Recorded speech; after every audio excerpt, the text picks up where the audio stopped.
What's up, everybody? Jensen Cummings here. Thank you, as always, for tuning in. Today is Best Served Podcast 235, and this is on the fly. Front of house staff no longer on the floor. This is episode 2 of Best Served Tableside Volume 1, where we're focused on cooks and restaurant people leaving the industry. And this is a huge vulnerability that's been a long time coming in this industry, absolutely. Yet now it's been accelerated and further exposed for what's happening right now with COVID. And so wanted to bring a couple individuals who, have street cred in the industry, have put in their times, have earned their stripes, and have had to leave. And I want to really dive into their personal experience, because it's the experience of so many people, and we kind of sweep it under the rug because we're just so grinding and hustling day in and day out. We don't take the time and take a little bit of perspective to understand, how do we actually retain talented and passionate people, because this is an industry chock full of them. And the fact that they're leaving is something that we need to reflect on. And this is absolutely the moment that we need to. So I appreciate you both for being on. Rafael, I want to start with you. Give us a little bit of your background in the industry, kind of how long you were in the industry, maybe a couple of the key spots you've worked at, and then also how long now you've, left the industry. Give us a little of that background. Of course. Thank you so much for having me in your show, Jensen. So I started in the food and beverage industry right around just a little bit after high school. I've been around the industry for a little over 10 years now. I am from Puerto Rico. I've been living here in Denver for the last 3.5 years. Okay. Something that I just really enjoyed about the industry was just being allowed, having the opportunity to cater to such a diversity of palates. Just learn the culture of the food, the food culture, the drink and beverage culture. Yep. It's just such an enriching thing that just inspired me to, be more up to par with people's needs. And I like that. And so for you, that was mostly what, as a server, bartender? Kind of give us a little bit of the path for you. I'm sure you've worked all positions like everybody in a restaurant has, but kind of where did you find and peak at your passion in the industry? My peak and passion would definitely be, so I started out serving. Prospectively, I then on proceeded to getting behind the bar. Yep. Mixing tropical cocktails. I had the opportunity to manage a restaurant in a very small island called Culebra in Puerto Rico. Nice. Very high tourist zone. Just being able to craft cocktails, grow my own mint, fresh lime every time. Just be able to provide that great tropical experience to people and see them leave happy, and just get a nice, richer taste of what Puerto Rico is. Just being able to. Yeah, that hospitality, right? Yeah. It's like innate in you. I can really appreciate that. And for you, also somebody who's navigating being multicultural, I think is important too. So you're always thinking about the way that your personal culture, the culture of Denver or Colorado kind of fit into your ethos. So I really, really appreciate you sharing that. All right, Jinju, I want to come to you for a moment here. Same kind of question. Give us a little bit of the background, how long you've been in the industry, kind of a couple of the stops along the way for you. Yeah, so my mom was a pregnant waitress.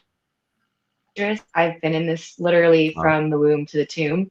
Wow. I'm in my 30s, so I waited my first table in high school, but I've been in the backs of kitchens my entire life. My mom worked in restaurants, her friends owned restaurants, my friends' parents owned restaurants. And then I didn't do it for a long time because of school. And then during school, I went back to it at a brew pub. I think, so I was 21 when I was a cocktail waitress at a strip club. And then I eventually moved on to a brew pub. And that's where I kind of got into the booze side of things.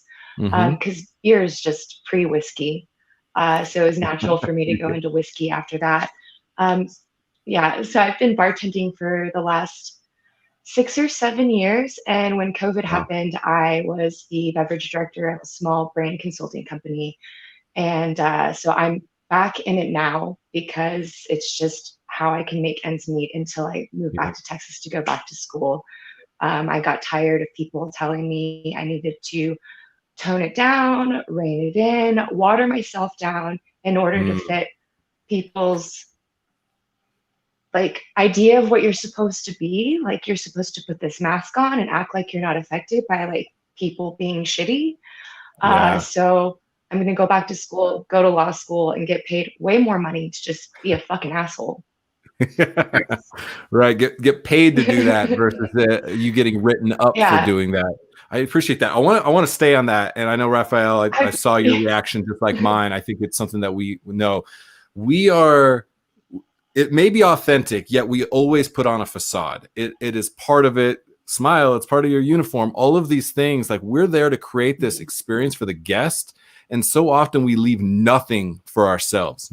There's nothing left for you. There's no hospitality left for you personally, or even for your team, because you left it all out on the field. Like you give everything of yourself for the guest to have that experience, even if your life is burning down around you. And so, Jinju, I want to stay with you on that topic a little bit.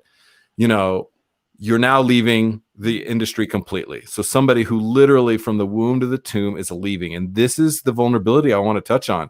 You're legacy kid in this industry, like so many of us. You're second generation, and you tried multiple different times in multiple ways to kind of make it work. And once again, it's just the system just grinds through human beings at a unbelievable rate. So I want to touch on that a little bit for you. You know, what do we need to do? Like, what would you expect from a restaurant, from this industry, to be able to have kept you around? What do we need to be thinking about? What do we need to fix for you? I think the root of a lot of the problems is ownership. We have so many people who came into money, don't have a background in restaurants or bars or hospitality or service. They just have money. They've never even waited tables. And they're like, it would be really cool to own a bar or a restaurant. And then they don't realize what kind of money and time pit it is.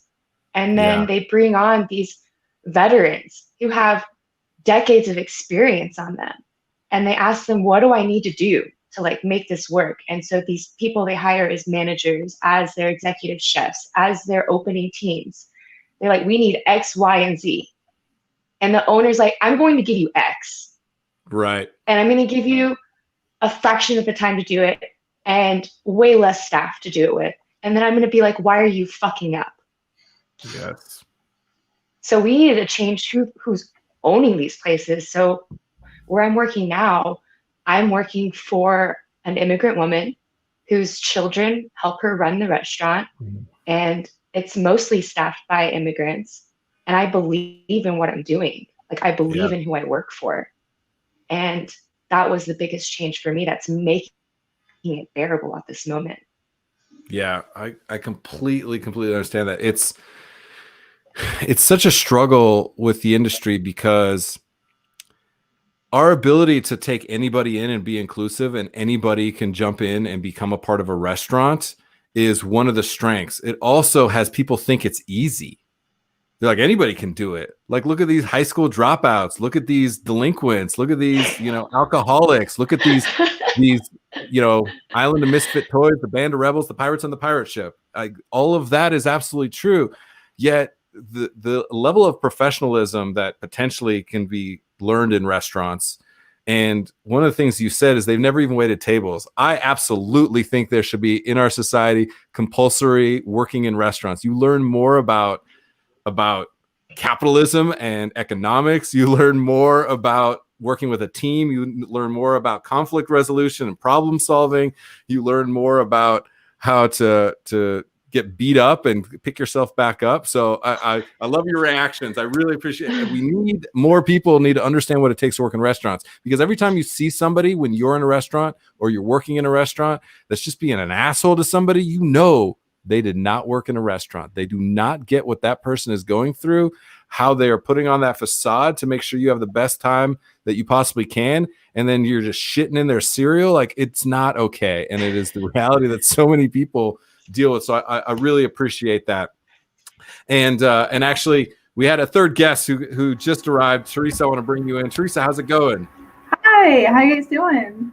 We're doing great. We're getting into it. I'm throwing weird stuff out there like shitting in people's cereal. I don't know where I'm going with that, but I feel like there's so much opportunity for us and need for us to like care about each other again within the industry and the people that come into the restaurants themselves. Because right now we're seeing restaurants are fundamentally the pillars of both culture and commerce in their community. And we need to pay attention to that. Essential worker does not even begin to cover what people that work in restaurants do for their community, for their families, for the businesses themselves. So that's what we're having. We're having a reckoning right now. We need to pay attention. And the fact that right here, 3 passionate, talented people are saying, I got to get out of here because it's not sustainable for me. It's not profitable for me. It's killing me, whatever that is kind of what we're touching on. So Therese, I want to go back a little bit, give people your background, kind of how long have you been in the industry? Maybe what a couple of the spots that you've kind of worked at, and then we'll kind of jump in from there. Perfect. Well, so I started out back of house. My family has owned restaurants and bakeries for almost 40 plus years. So starting in the industry isn't even an option for me. Why?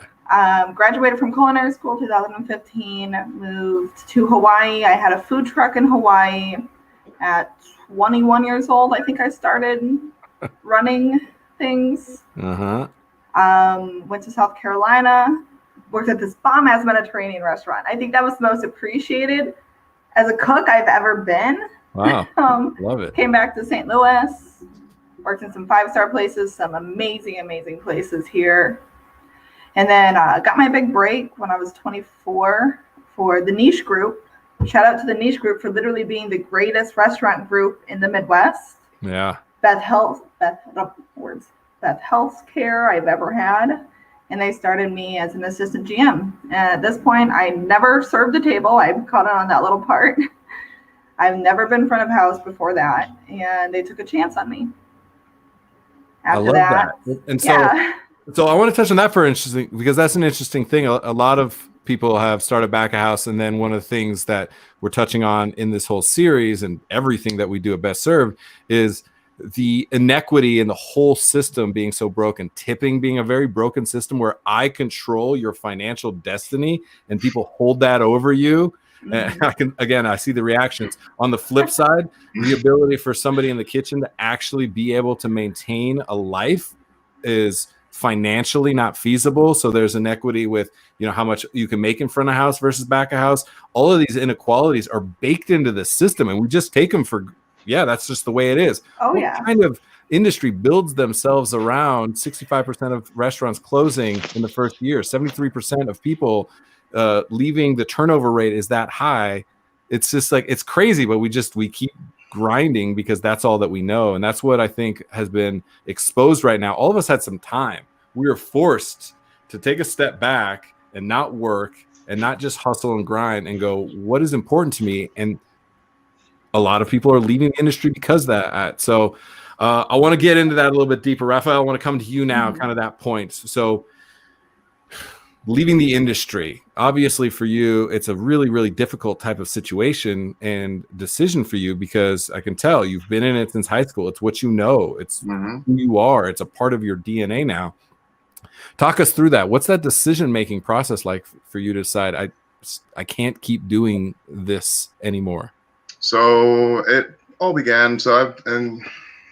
I started my job in the food and beverage industry mainly because I was passionate about, just food and beverage. That came on a little further on along the road. Sure. I was doing it mainly because I was studying mechanical engineering at the moment, and it allowed me to make a good income, in short hours. Yep. That's something that's always been lingering in my mind. What is my choice of career here? Am I going to dedicate 100% into my studies, or am I going to dedicate, a good part of that percentage into the restaurant industry? So I've been trying to transition out of the restaurant industry for the last, say, 4 or 5 years. Wow. Yeah. Thinking about how this doesn't seem all that like a career to me. The reasonings behind that is due to just benefits. Yep. just paid time off, let's say PTO, healthcare, 401k, all of that. Yeah, exactly. So, Therese, that's amazing. That restaurant you work for, provided that some benefits to you. I think that's spectacular. I had the opportunity to work under a corporate setting in the past. Opened up Cheesecake Factory in San Juan, Puerto Rico, as well as Kona Grill over there. And they did treat their employees well, let's say, according, compared to other restaurants. And I do understand the magnification of local family-owned restaurants not actually being able to do that. Sure. But at the same time, we are servers in Puerto Rico that are being paid $2.15 per hour federally. So you're really depending on that tip system that that we all so much thrive for and depend on. So transitioning out of the food and beverage industry was an option for me, thankfully. But this is something that's not easy for everybody. To just get out of something that you know and that you're passionate about. This is actually something that I was speaking about with my best friend a couple of days ago, how this whole COVID hit, and most people in the industry felt obligated to leave because new regulations. Now they're talking about even opening up restaurants and having the mask on at all times and in between bites and whatnot. It just doesn't make sense. The flow of people, the capacity that in restaurants that you're able to meet, it's just it's just hard rocks to get over. And it's either you stick by that and live and depend on the same treatment that you were depending before, but under very hard situations, or transition out of it. So in my personal opinion, I felt like I had to transition out of it. So I went with something along the lines of my studies, my engineering studies, which is electrician. So I've been carrying that on for the last couple of months, and so far I'm enjoying it very much. Good. I really appreciate it. Here's an interesting thing, and people ask me this a lot because of the position I'm in, somebody who also legacy, 5th generation. We've owned restaurants for 120 years in this country. And also somebody who worked 15 years, 70 hours a week, every single week, and then burnt out like so many. And I'm still trying to bring value to the industry in a different way of connecting us with the meaningful stories and building the business models. Yet people are like, why are you doing this show where you're basically talking about why people should leave the industry? And I said, I'm not. What I'm doing is you need to recognize that right now that in front of you are 3 people that if this industry had invested in them and created a viable outcome for them, they would never fucking leave for life. And that's what we need. That's what I'm trying to highlight, is that 65-year-old line cooks retiring in restaurants has to be the industry standard. We have to map towards things that other industries take that are matter of fact. Benefits, it's not something that you have to argue and debate about. It's obvious that that's a part of it. Who has the better benefits is usually what you're looking for. So I think that's important. And the other thing for people is like, I care not about the restaurant, the people that work within the restaurant. I think the more time and effort we spend on the people in the restaurant, the more opportunity that the restaurant actually has to succeed. And so that's what we're really working towards, because eventually, let me just tell the 3 of you, since it's just us here, us friends talking, is in 3 years, when we've actually rebuilt this industry and it's something that is equitable, profitable, and sustainable, I'm coming to all 3 of you and everybody you work with, because I no longer want it to be you go to another industry after you've done your stint in restaurants. I want every other industry to be going, shit, restaurants take our best people. That's what I want. And that's what we're really working towards. So I want to lay that groundwork for you. Jinju, I want to come back to you for a moment. Same kind of thing that we're talking about for people leaving the industry and the restaurants. For you, now you're going to go be a lawyer and paid really good money, as you said, to go be an asshole. I think that's awesome. Maybe not. I'm also super interested in immigration, so yeah, they don't have money. You're still going to have too big of a heart because you're a restaurant person. Your heart is too big, and hospitality is too. And I am an immigrant. I am an immigrant, and I hate Trump. And I'm like, oh, you don't like immigrants? Well, let's make sure they stay here forever. So with that, now you go and be a lawyer. We're trying to rebuild this industry. What are a couple things that if you just saw that the restaurant industry, the hospitality industry had these things that were foundational, fundamental, and just the matter of fact, the way that they are, what would bring you back? I really want to know. The teams. Like, we're the best fucking people in the world. You can even see it in our friends' kids. I have friends who are a decade younger than me. They have kids and they're lovely. Like, we're the best people in the world. We're the best people to work with. If we'll clean up vomit, we'll clean public bathrooms just to help somebody out. Like, oh, dude, I saw how you got crushed today. Let me do this part of your side work for you. Like, wow. Where else does that happen? Like, where else do you have this team mentality where you're just united? You're just a fucking family. And you get that when you go to like conferences where you're there with your industry peers, and no matter who you meet, there's like, when you hug and you make that connection and you feel each other's energy and each other's trauma, like shared trauma without saying anything, it's really special. Yeah. Oh, that's good. That is exactly what we need to find. That's the story that we have to tell.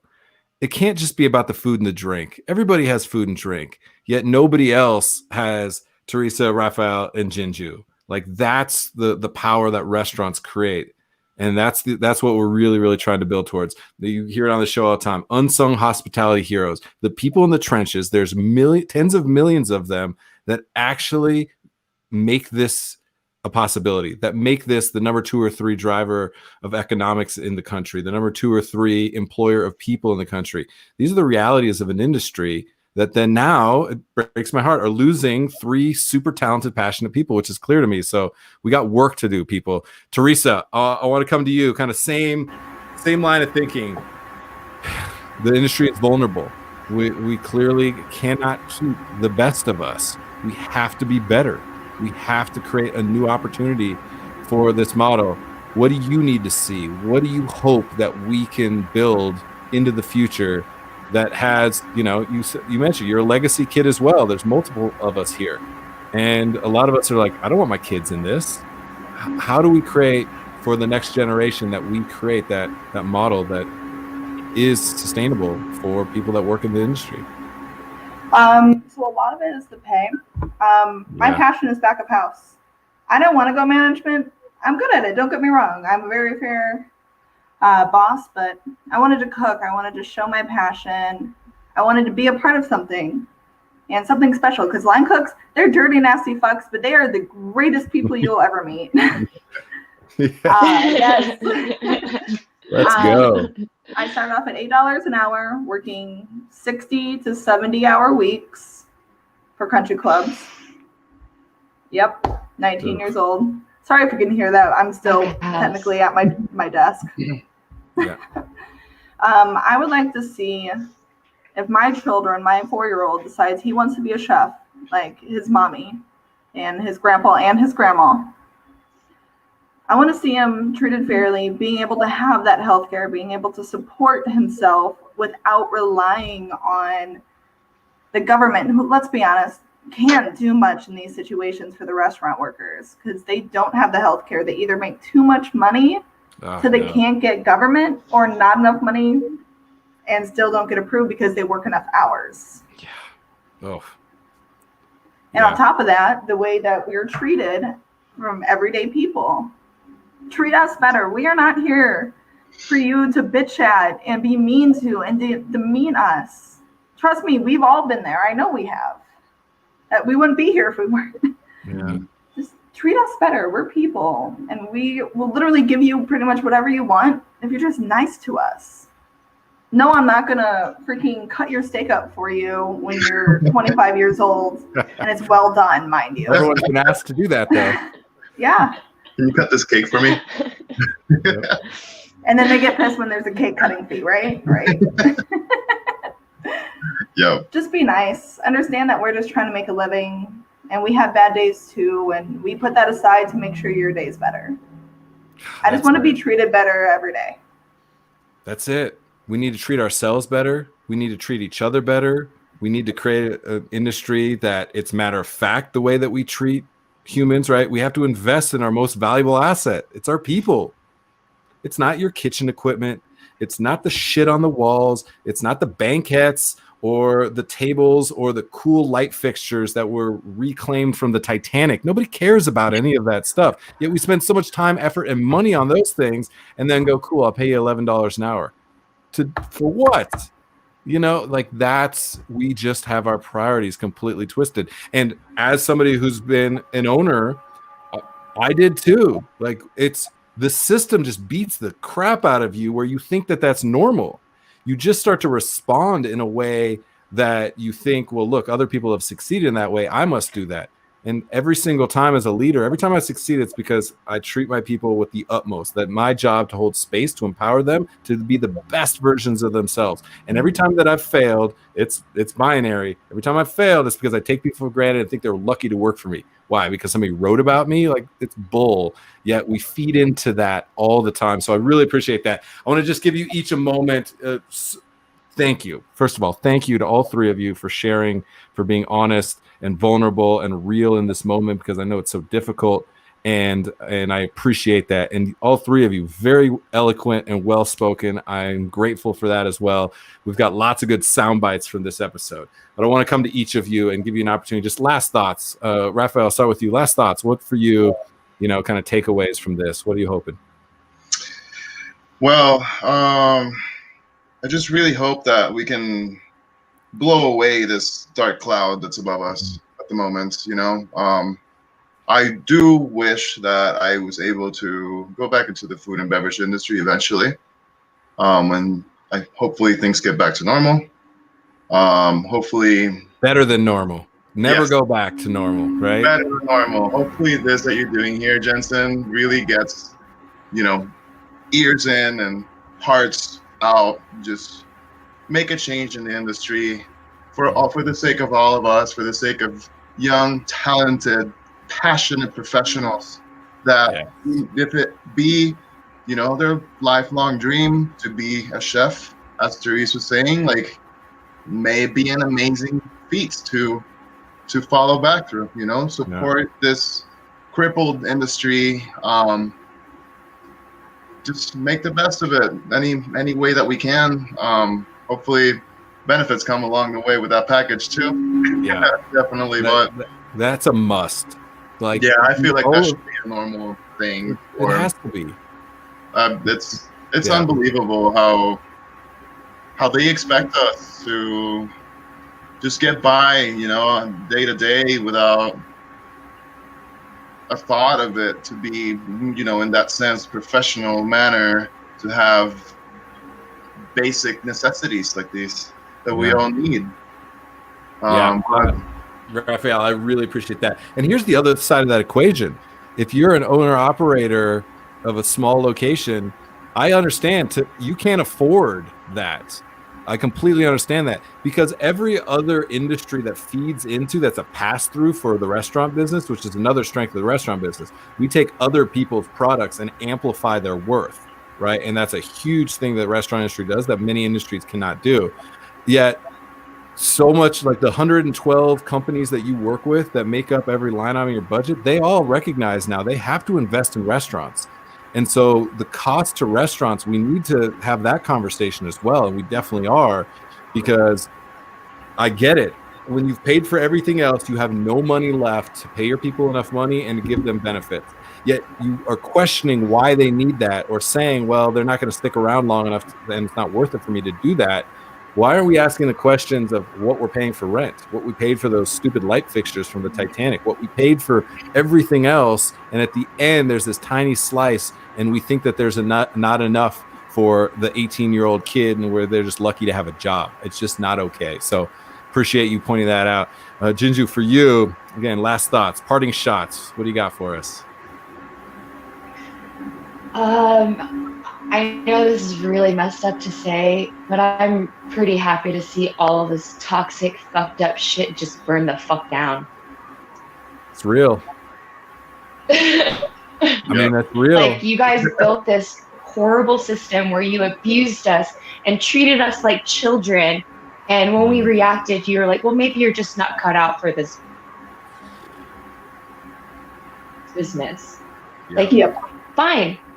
When we burn, you burn with us. And I'm pretty happy to see it all come down. And I just hope that whatever we rebuild, it's with these conversations in mind. Yeah, that's real. I appreciate you saying that because we've spent a lot of time putting a Band-Aid on a gunshot wound and pretended like it was okay. And we stuffed those people that had something negative to say, swept them under the rug and all of these different things. You know, I do hope that some of our contemporaries survive this, because multiple of you have mentioned that there's some good people out there, yet the system has to burn down. Hopefully that doesn't mean every good person in every restaurant and business has to burn down. The system is done. It has run its course. It is over, and it has to absolutely change. So yeah, I could not agree with you more, and I appreciate that. And that's, to me, I can tell how real and emotional you are about that. So thank you. Teresa, this out. I really appreciate it, especially sharing with us that, you know, if your 4-year-old wants to be a part of this, what do you have for us? What are you hoping we take away from this? I hope everybody from this takes away, pay us what we are worth, because I know I can see everyone here loves what we do and what we did and what we continue to strive for, and we believe in it in some form. Pay us what we're worth, what we've worked our whole lives for. Let us take a break. What is a 30-minute break? Come on, did we even touch on breaks? What are breaks? Because I work in a corporate job now. I work for ADT Security. Shout out to them for being so good to us, by the way. They're nice. They let me take a break. Wow, right? They take us to Topgolf. And I have insurance. That's amazing. Yeah. Take a break. Like I'm so glad that you said that. People right now who don't understand restaurants are like, what do you mean take a break? Like, yeah. We work 12 hours and don't take a single break. I trained myself how to like never need to eat or never need to use the bathroom or anything in any different part of your shift. I mean, it's crazy. The people that feed I stand eating at home. Yeah. Oh, same. Cold food standing up is what we do. We give over the you trash can. Best, Yes. and we eat a I bunch don't of eat warm leftovers. food. Oh man. And we don't Including take smoke a break. breaks do not count. Smoke breaks do not encourage people to keep taking smoke breaks, because the people who don't smoke don't understand and they don't get those breaks. It's like our industry is feeding people into a smoking habit. You want to break? Pick up smoking. You have to ask for non-cigarette breaks. Yeah. Yeah. I've just asked for outright non-cigarette breaks. I really appreciate all three of you. I think it brought immense value to every single person who's been in exactly your situation, who is in your situation, who's going to end up in your situation. It's a reality. And so many people out there are affected by this and should be affected by your experiences because they're so personal, yet they have touched millions and millions of people currently or formerly or who will be in this industry. So I'm really, really grateful to all three of you. Thank you so much for being on. Thank you so much, Jensen. Anytime. All right. And to all of you, take this conversation to heart. If there's ways that you can affect positive outcomes in this, if you need to be a part of this conversation, Tableside is really holding space for the people that make it happen, the people that have made it happen and will continue to make it happen, because their voices, to me, matter more than anybody who is in articles, who is quote unquote a voice in the industry, because there are 15 million people who give a shit about this industry, who need to be the cumulative voice of this industry. If we do that, we have a chance. Appreciate you all as watching for always. Cheers. Thank you.